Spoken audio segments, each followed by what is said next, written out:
My name is Clara Meadowes. I am 72 years old, and my life story is written not in ink, but in soil.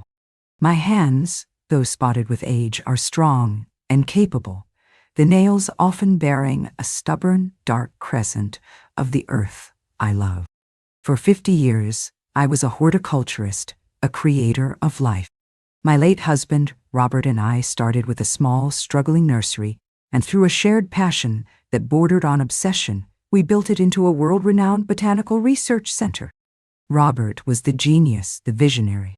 He was a botanist with a poet's soul, a man who could see the secret genetic language of plants. He bred roses that were immune to black spot, created strains of wheat that could thrive in drought. His work was quiet, patient, and it changed the world in small, vital ways. And it made us, almost by accident, extraordinarily wealthy. The patents from his everbloom roses and his resilience grains were sold to a massive agrochemical company, and we were left with a fortune that felt abstract, almost unreal. We never lived like we were rich. The money, to us, was never the point. It was a byproduct of the work, of the love. We established the Meadowes Foundation, a quiet, unshowy entity to manage the assets and to fund botanical research around the world. We continued to live in our comfortable, modest farmhouse, surrounded by the gardens that were our true home. We wore practical clothes, sturdy boots, and we found our joy not in fancy restaurants, but in the miraculous unfurling of a new fern, in the sweet, earthy smell of a perfectly ripe tomato. Our son Leo was born into this world, but he never truly saw it. He saw the comfort, but he resented the soil. He saw the success, but he was embarrassed by the simple, hard-working roots from which it had sprung. He was a beautiful, charming boy who always seemed to be looking over our shoulders for something more glamorous, more exciting. He married Charlotte, a woman who was the physical embodiment of everything we were not. She is beautiful, sharp, and her entire sense of self-worth is tied to the labels on her clothes and the address of her home. She saw our quiet, simple life not as a choice, but as a failure of imagination. My great sacrifice, the long, slow, and almost imperceptible erosion of my own principles, began after Robert died. The Meadowes Foundation was mine to command, a silent, powerful engine of wealth. But my world had lost its sun. In my loneliness, I turned to my son, and I made the mistake that so many mothers make. I began to confuse his needs with his wants, and I began to fund both. I paid for his and Charlotte's lavish wedding. I put the down payment on their sleek, minimalist condo in the city's most fashionable district. And when Leo decided he wanted to be an entrepreneur, I funded it. I poured hundreds of thousands of dollars from the foundation, from Robert's legacy of patience and grit, into a series of Leo's flashy, ill-conceived ventures. A high-end sneaker company that had no business plan. A curated art gallery that sold nothing but NFTs. Each one failed, leaving behind a trail of debt that I quietly, dutifully paid off. I did it because he was my son, Robert's son. I did it because, in my grief, I think I was trying to buy his love, to purchase a place in his new, shiny world. I allowed them to treat the Meadowes Foundation as their personal bank account, and me as its slightly dotty, eccentric, and easily managed teller. They would visit my farm, their faces a mask of strained, dutiful affection, their city clothes looking alien and absurd against the backdrop of my muddy garden. They would accept my checks, and they would leave, rushing back to their real lives, leaving me in a cloud of expensive perfume and quiet, aching loneliness. I was the embarrassing peasant root they were ashamed of, but a root from which they were more than happy to draw an endless supply of nourishment. The public execution of my identity, the moment my long, quiet sacrifice was finally publicly thrown back in my face, took place at a country club, a place I despise, a place of manicured lawns that have never known a loving hand, of stiff, uncomfortable chairs, and of people who measure a person's worth by the brand of their watch. It was a family reunion, a grand affair hosted by my late husband's extended family. Leo and Charlotte, of course, were on the organizing committee. It was a perfect opportunity for them to perform their role as the successful, stylish, and long-suffering stewards of their eccentric, reclusive mother. I knew, from the moment I received the embossed invitation with its strict garden party attire dress code, that it would be an ordeal. My garden party attire is what I wear to work in the garden. I chose my outfit with care. It was my armor. I wore a simple, beautifully made, and deeply practical linen dress from a small, independent designer I admired. On my feet, I wore my favorite, well-worn, and incredibly comfortable leather gardening clogs. My clothes smelled faintly of lavender and good, clean earth. I arrived, and I was an immediate anomaly. A brown, earthy sparrow in a flock of brightly colored, screeching parrots. Charlotte, a vision in a tight, floral, and shockingly expensive designer dress, greeted me at the door, her smile as bright, as wide, and as artificial as a plastic flower. "Mother Meadowes," she said, her voice a little too loud, drawing the attention of those around us. "You made it, and you've come straight from the garden. How wonderfully." The word authentic was a small, perfectly sharpened dart, and it found its mark. She was not complimenting me. She was defining me, categorizing me, putting me in a box labeled quaint, harmless, and utterly irrelevant. The afternoon was a series of 1,000 tiny, paper-cut humiliations. I was seated at a table in the back, near the service entrance. People's eyes would flicker over me, a brief, dismissive glance, before they moved on to someone more important, more shiny. My son Leo would occasionally visit my table, his presence a brief, dutiful, and deeply uncomfortable performance of filial affection. The main event came just before the speeches. Leo and Charlotte were holding court with a small, powerful circle of people, including Leo's boss, the CEO of Ascendant Lifestyles, the luxury branding company where he worked. I was standing nearby, a silent, invisible ghost, when Charlotte, with the timing of a master performer, decided to deliver the killing blow. She clapped her hands together with a sound of pure, theatrical delight. "Oh my goodness," she announced to the group. "I almost forgot. We have a little surprise for my dearest mother-in-law." She gestured to a large, brightly wrapped gift box. A friend of hers brought it over. All eyes were on me. I was the center of the show. "We know how much you love your practical things, Clara," she said, her voice dripping with a sweet, poisonous condescension. "But we just felt, on a special day like this, you deserve to look a little more festive. To look the part." She opened the box, and she pulled out a blazer. It was a thing of pure, unadulterated horror.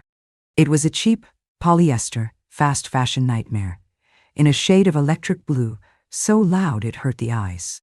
It was adorned with cheap, gold-colored plastic buttons, and had the flimsy, shapeless structure of something designed to be worn once and then thrown away. "We saw it at the mall, and we just thought of you," she chirped, holding it up for everyone to see. The CEO of Ascendant Lifestyles, a man whose entire brand was built on luxury and exclusivity, let out a small, appreciative chuckle. Leo, my son, my only child, just stood there, a weak, proud smile on his face. He was proud of her, proud of this clever, public, and deeply cruel act of theater. "Here," she said, advancing on me. "Let's try it on. Let's get you out of those peasant clothes and into something a little more appropriate." She took the jacket, and, with a gesture of pure patronizing dominance, she slipped it over my shoulders, over my simple, beautiful linen dress. The cheap, staticky fabric felt like a shroud. The garish blue color was a visual scream. She turned me to face the small, tittering crowd. "There," she said, with a triumphant, beaming smile. "Now you fit in." In that moment, under the weight of that cheap, insulting, and ridiculous jacket, the last of my love for them curdled and died. They had not just insulted my clothes. They had taken my entire life, my philosophy, my belief in the authentic, the enduring, the real, and they had declared it all a joke. They had tried to remake me in their own cheap, disposable, and utterly worthless image. I looked at my son's smiling, complicit face, and the quiet, gentle, and endlessly patient gardener finally and completely disappeared. And in her place stood the chairwoman of the Meadowes Foundation, a woman who understood, with a cold, clear, and absolute certainty, that a garden that is infested with such poisonous, invasive weeds must be ruthlessly and immediately pruned. I did not take off the jacket. I smiled. A small, serene, and utterly unreadable smile. "Thank you, Charlotte. Thank you, Leo," I said, my voice quiet, but carrying a new, strange, and very cold weight. "It is a truly unforgettable gift, and I will be sure to return the favor." I wore that electric blue blazer for the rest of the reunion. I wore it as a flag of my own humiliation, a garish testament to their victory. I smiled. I made small talk. I allowed Charlotte to parade me around, her hand on my arm, showing me off to her friends like a prized pet she had just taught a new, amusing trick. "Doesn't she look wonderful?" she would say. "So much more. Vibrant." Each word was a small, sharp stone, and I collected them all, adding them to the growing, heavy weight in the pit of my stomach. My son Leo followed in our wake, beaming. He was so relieved. His difficult, eccentric mother had been successfully managed, repackaged into a more socially acceptable form. He had no idea that the woman inside the cheap polyester jacket was not his mother. Not anymore. She was a stranger, a cold, calculating entity that was, at that very moment, liquidating a 40-year investment in her heart. The drive home to my farm was a long, silent, and deeply clarifying journey.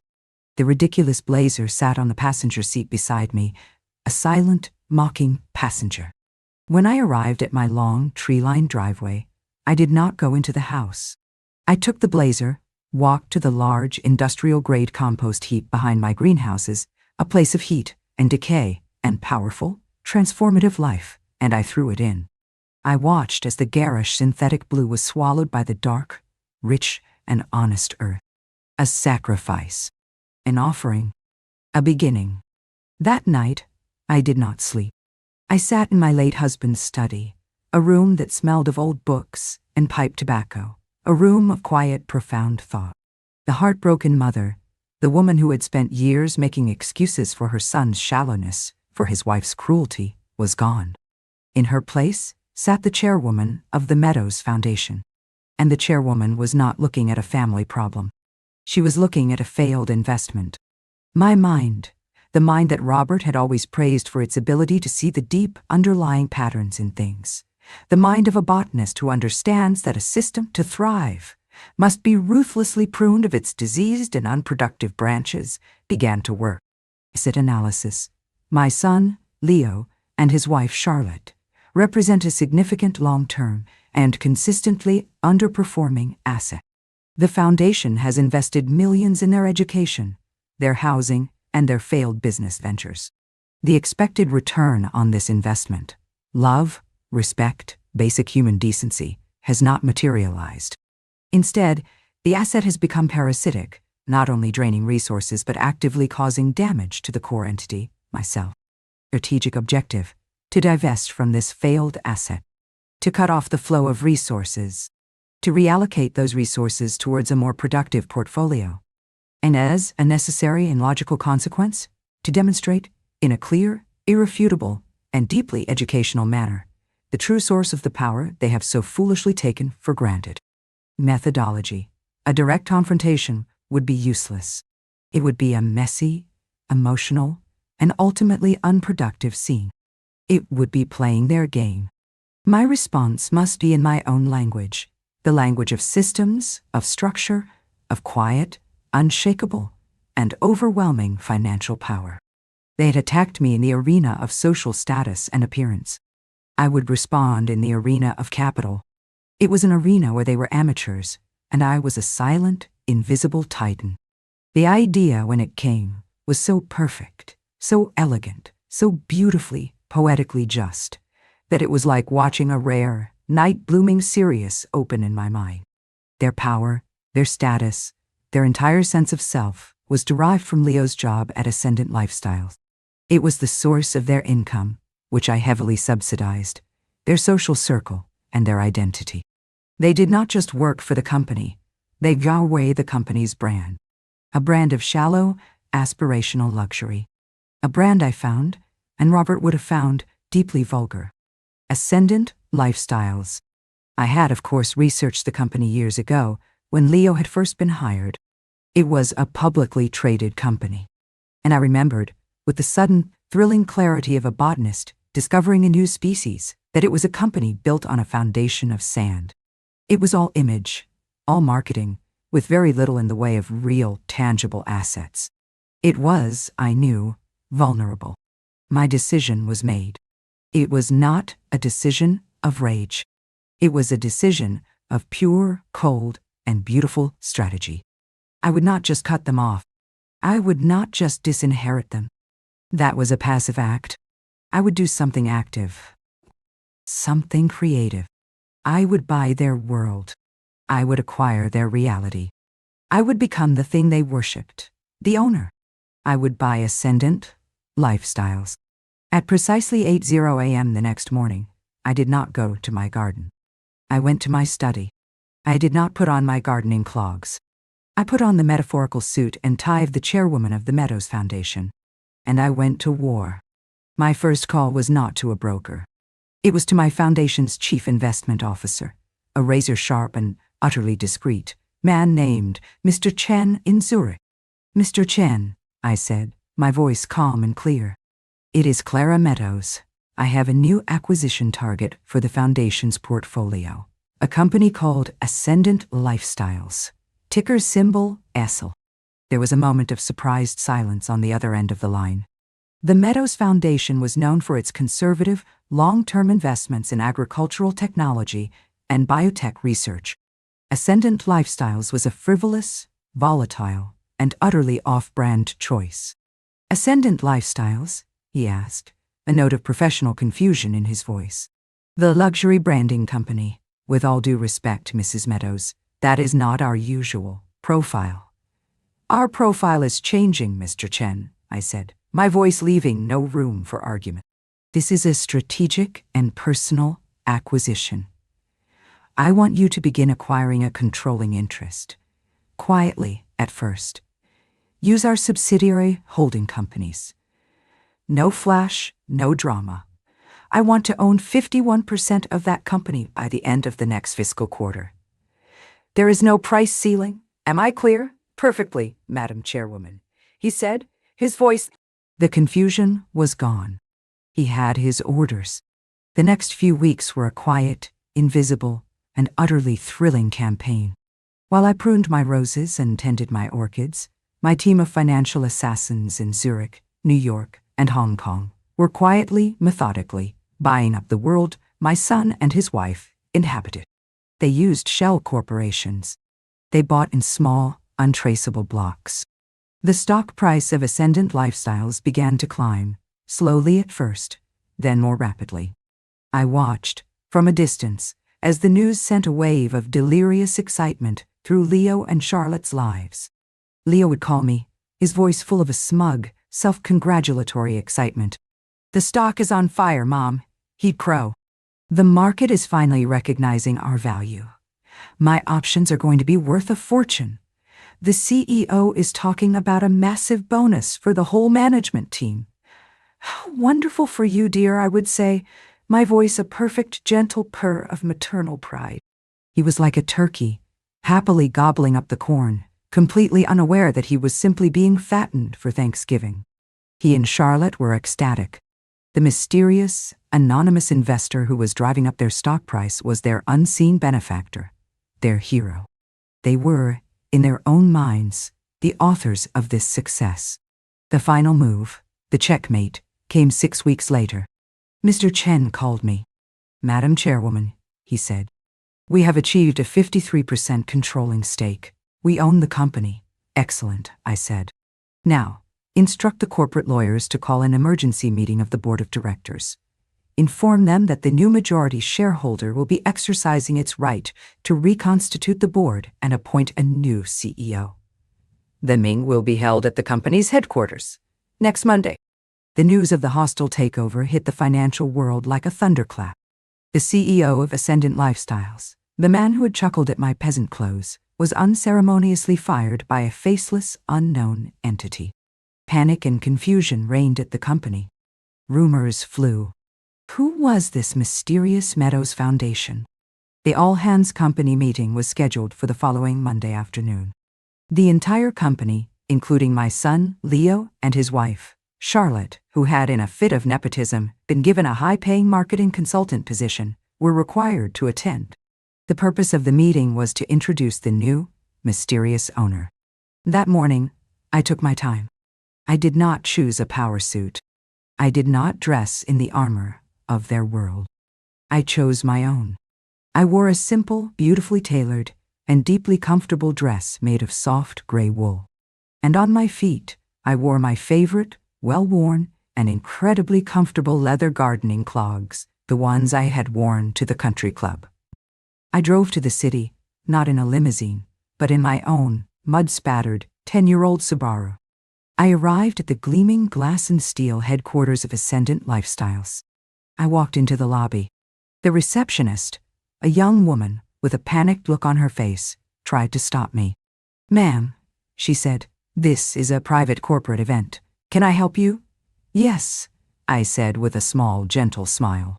"You can tell the board of directors that Clara Meadowes is here." I was the bomb that no one saw coming. I was the quiet, earthy, and utterly devastating reality that was about to crash their beautiful, artificial party. And I was going to enjoy every single second of it. The boardroom at Ascendant Lifestyles was a place of hushed, terrified anticipation.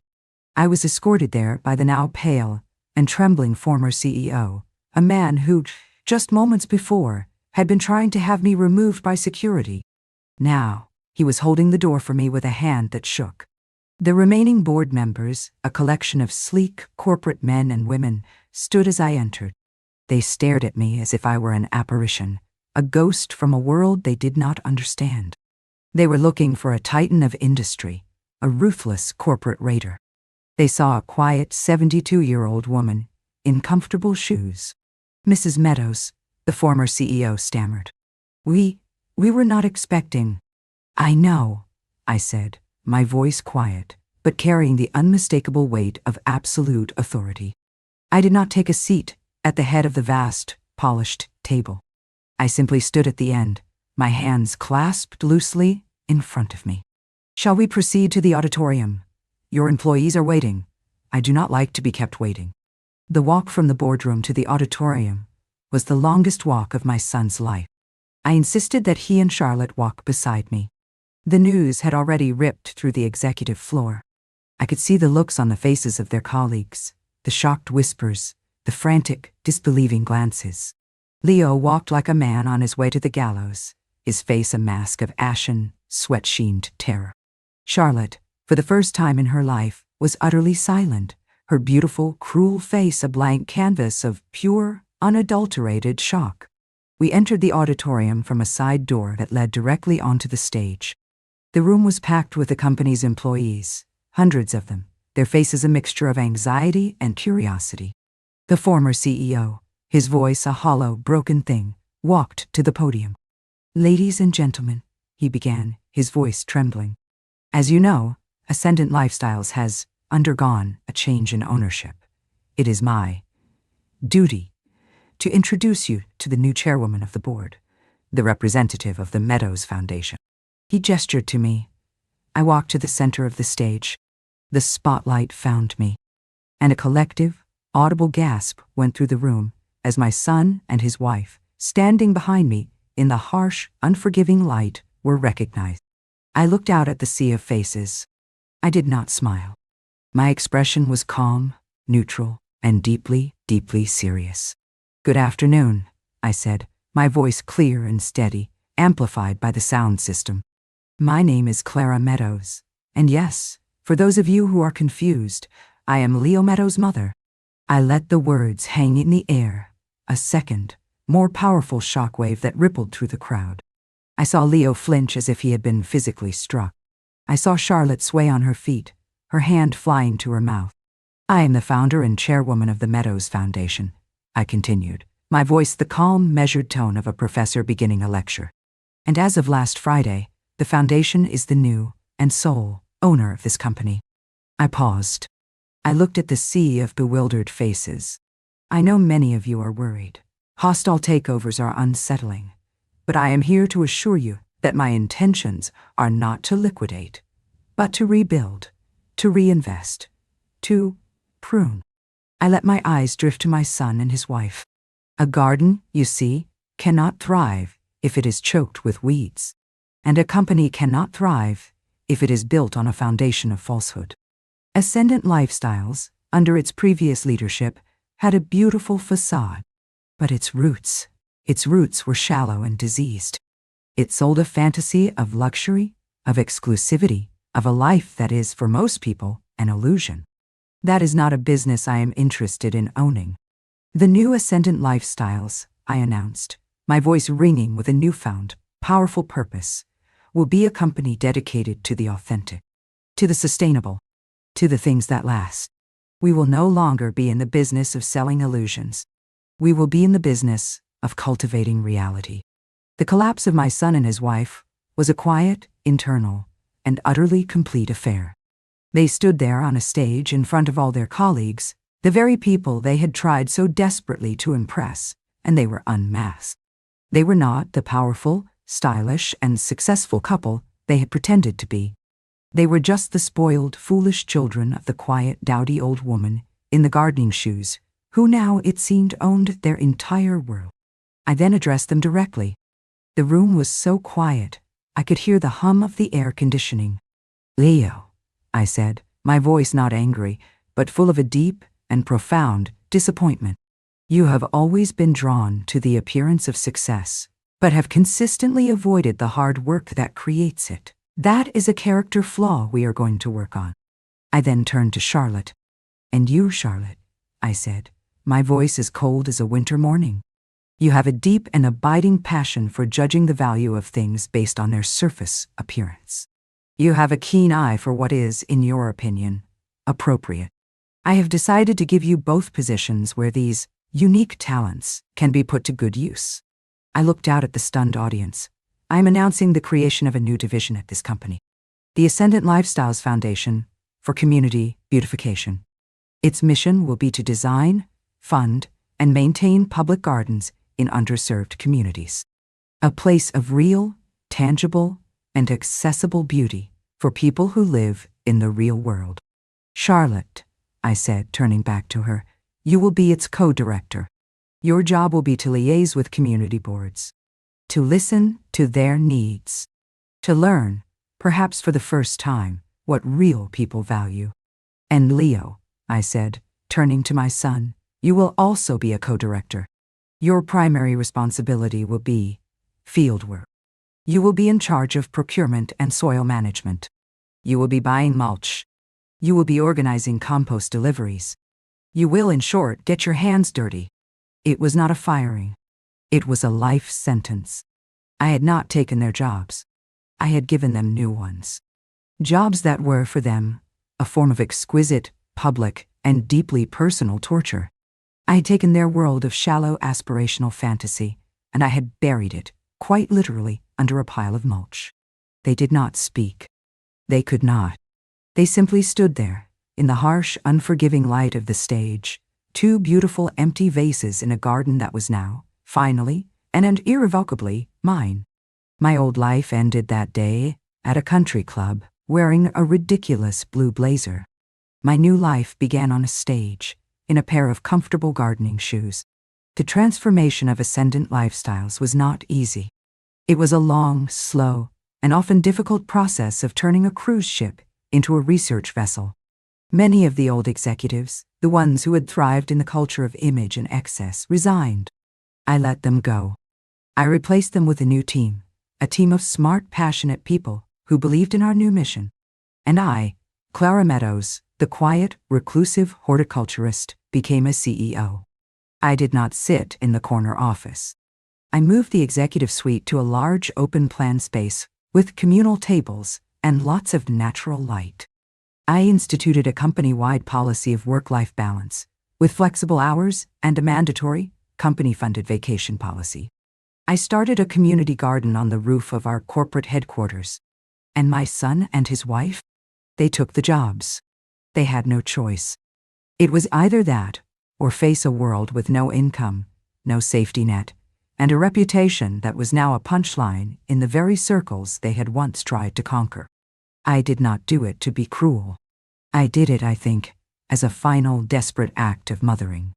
I was trying to teach them a lesson that they had, for their entire lives, refused to learn. The lesson of the soil. The lesson that true value does not come from the label on the outside, but from the good, honest, and often difficult work you do. I do not know if the lesson has taken. I see them sometimes, at company meetings. They are quieter now. Subdued. Charlotte's designer clothes have been replaced by more practical, durable things. And Leo's hands, for the first time in his life, are beginning to look a little bit like mine. They have calluses, and there is often, I have noted with a small, secret, and deeply complicated feeling, a faint, dark crescent of soil under his fingernails. My life is no longer quiet. It is filled with the challenges and the joys of running a company, of building something real, of trying to leave the world a little more beautiful, a little more authentic than I found it. Last week, I attended the opening of the first Ascendant Garden, a beautiful, thriving oasis of green in a concrete and brick inner-city neighborhood. The garden was filled with children, with families, with old people sitting on benches in the sun.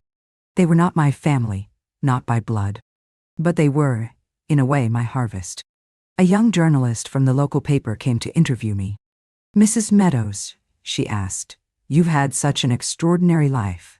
From a small nursery to a multi-million-dollar foundation, and now a corporate CEO. What's your secret?"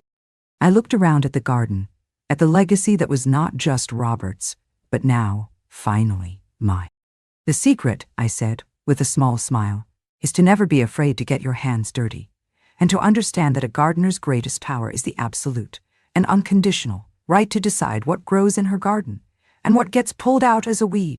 And in that moment, in my simple linen dress and my comfortable shoes, surrounded by the real, tangible beauty I had helped to create, I had never, in my entire life, felt more powerful, more appropriate, or more perfectly and beautifully dressed.